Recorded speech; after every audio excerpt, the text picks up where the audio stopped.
अचानक अस्पताल, बैंक और पेट्रोल पंप की सेवाएं बंद हो जाए तो क्या होगा? देश में बड़ी समस्या हो सकती है। इसी स्थिति को रोकने के लिए सरकार के पास एक कानून है जिसे इस्मा कहा जाता है।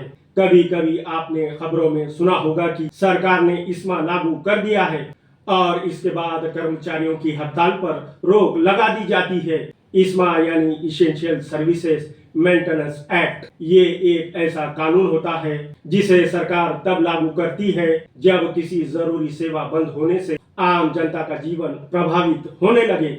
इस कानून का मुख्य उद्देश्य है जरूरी सेवाओं को लगातार चालू रखना। सीधे शब्दों में कहे तो इस्मा का मतलब है जरूरी सेवाओं पर हड़ताल पर रोक लगाना। हाल ही में मिडिल ईस्ट में बढ़ते तनाव और ईरान से जुड़े युद्ध के कारण तेल और गैस सप्लाई पर असर पड़ने की आशंका हुई है। इसी कारण भारत सरकार ने घरेलू गैस, एलपीजी और ऊर्जा सप्लाई को सुरक्षित रखने के लिए इस्मा जैसे आपात प्रावधान लागू किए हैं। अब सवाल आता है, आखिर कौन कौन सी सेवाएं इसेंशियल सर्विसेज मानी जाती है? आमतौर पर इसमें शामिल होती है अस्पताल और स्वास्थ्य सेवाएं, बिजली और पानी की सप्लाई, पेट्रोलियम और गैस सप्लाई, रेलवे और पब्लिक ट्रांसपोर्ट, टेलीफोन और संचार सेवाएं, सफाई और नगर सेवाएं। क्योंकि इसमें से कोई भी सेवा बंद हो जाए तो आम जनता का जीवन पूरी तरह प्रभावित हो सकता है। जब सरकार इस्मा लागू करती है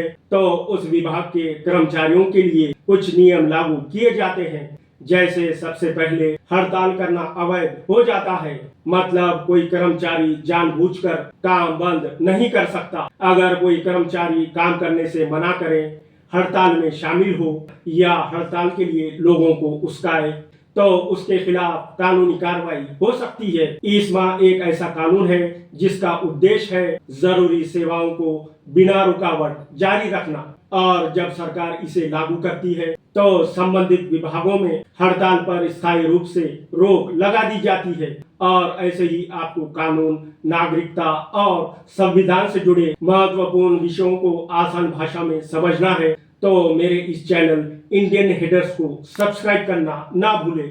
अगर आपको ये जानकारी उपयोगी लगी हो तो इसे लाइक और शेयर जरूर करें। मिलते हैं एक नई वीडियो में एक नई जानकारी के साथ। जय हिंद।